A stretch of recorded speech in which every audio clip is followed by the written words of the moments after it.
নমস্কার প্রিয় ছাত্রছাত্রী, তোমাদের সবাইকে হিস্ট্রি গাইড চ্যানেলে স্বাগত জানাই। আজকে আমি তোমাদের 2024 সালের অষ্টম শ্রেণীর ইতিহাস বিষয়ে ফার্স্ট সামেটিভের মডেল নম্বর 6 নিয়ে আলোচনা করব। পেজ নম্বর 246। তোমরা দেখবে পেজ নম্বর 246 যে মডেল নম্বর 6 আছে, তার প্রশ্নগুলোর উত্তর আমরা সমাধান করব। প্রথমে দেখো তোমরা কি আছে, একের দাগের আছে 76-এর মন্বন্তর হয়েছিল কবে। 76-এর মন্বন্তর হয়েছিল 1176 বঙ্গাব্দে বা 1770 খ্রিস্টাব্দে। এখানে যে 1176 নেই, এখানে আছে 1770 খ্রিস্টাব্দ। উত্তরটি হবে 1770 খ্রিস্টাব্দ।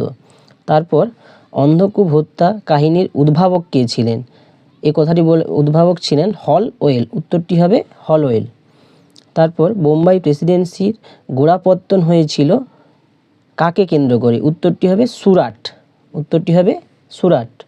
তারপর দুয়ের দাগের কে কলকাতায় নাম আলীনগর রেখেছিলেন?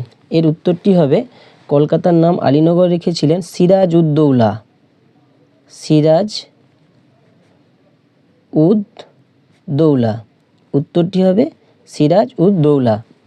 তারপর দ্বিতীয় কত খ্রিস্টাব্দে দ্বারকা ব্যবস্থার বিলোপ ঘটে? উত্তরটি হবে 1812 খ্রিস্টাব্দে। 1812 খ্রিস্টাব্দে। তারপর তিনের দাগের বক্সারের যুদ্ধ কবে কাদের মধ্যে হয়েছিল? বক্সারের যুদ্ধ হয়েছিল 1764 খ্রিস্টাব্দে, যে বাংলার নবাব মীর কাসিম, অযোধ্যার নবাব সুজাউদ্দৌলা এবং দিল্লির সম্রাট দ্বিতীয় শাহ আলমের মিলিত বাহিনীর সঙ্গে ইংরেজ ইস্ট ইন্ডিয়া কোম্পানির। এখানে তোমরা সহায়িকার 39 নম্বর পেজে উত্তরটি পেয়ে যাবে। ওখানে দেওয়া আছে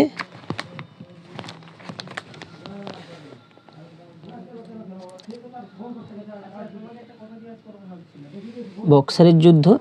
এই যে উত্তরটা বক্সারের যুদ্ধ হয়েছিল, এটা তোমরা এখান থেকে লিখে নিতে পারো। তারপর যে কে কী উদ্দেশ্যে কলকাতা এশিয়াটিক সোসাইটি প্রতিষ্ঠা করেন? এটা তোমরা লিখবে যে 82 নম্বর পেজে উত্তরটি আছে, যে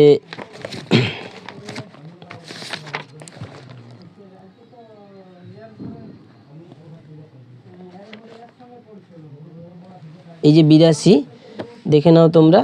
82 নম্বর পেজে এশিয়াটিক সোসাইটি প্রতিষ্ঠা করেছিলেন 1784 খ্রিস্টাব্দে স্যার উইলিয়াম জোন্স। প্রাচ্য ভাষা চর্চার জন্য এই প্রতিষ্ঠানটি গড়ে তুলেছিলেন। তারপর দ্বৈত শাসন কি? এটা হচ্ছে 40 নম্বর পেজে তোমরা পেয়ে যাবে। 40 নম্বর পেয়ে যাবে পেজে। এখানে দ্বৈত শাসন বলতে কি বোঝো? এই যে দ্বৈত শাসন আছে, যে 1765 খ্রিস্টাব্দে মুঘল সম্রাট দ্বিতীয় শাহ আলমের কাছ থেকে ব্রিটিশ কোম্পানি সুবা বাংলার দেওয়ানি অধিকার লাভ করে এর ফলে বাংলায় দুজন শাসকের শাসন কায়েম হয়। এই ব্যবস্থাকেই দ্বৈত শাসন বলা হয়।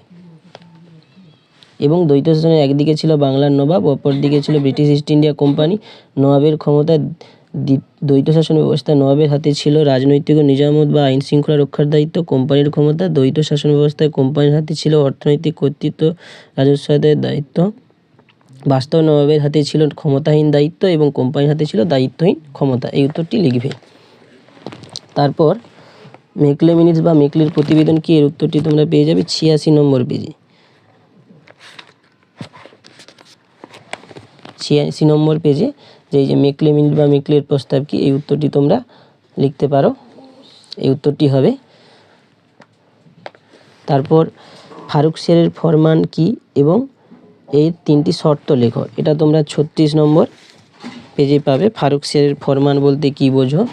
যে ফারুক শেরের ফরমান বলতে কি বোঝো এটা লিখলে, লেখার পর ফারুক শেরের ফরমানের 3টি শর্ত অর্থাৎ বৈশিষ্ট্যগুলো যে আছে, বৈশিষ্ট্যের মধ্যে থেকে যে কোনো 3টি শর্ত বা বৈশিষ্ট্য লিখলেই উত্তরটি হয়ে যাবে। যে কী কী উদ্দেশ্য ছিল, এই প্রশ্নটা উত্তর লিখলেই তোমরা এখানে এই প্রশ্নের উত্তরটি হয়ে যাবে। তারপর পাঁচশালা বন্দোবস্ত সম্পর্কে আলোচনা করো। এটা তোমরা পাবে 76 পেজে। দেখো যে এই যে আছে রায়মার্টিন সহায়িকা বইয়ের যে ৭৬ নম্বর পৃষ্ঠা, যে ইজারাদারি বা পাঁচশালা বন্দোবস্ত বলতে কী বোঝায়, ইজারাদারি কাদের বলা হয়, এই বন্দোবস্তের ত্রুটি কী ছিল, এই প্রশ্নটা সংক্ষেপে তোমরা সবটাই লিখতে পারবে। এটা লিখলে তোমাদের উত্তরটি হয়ে যাবে।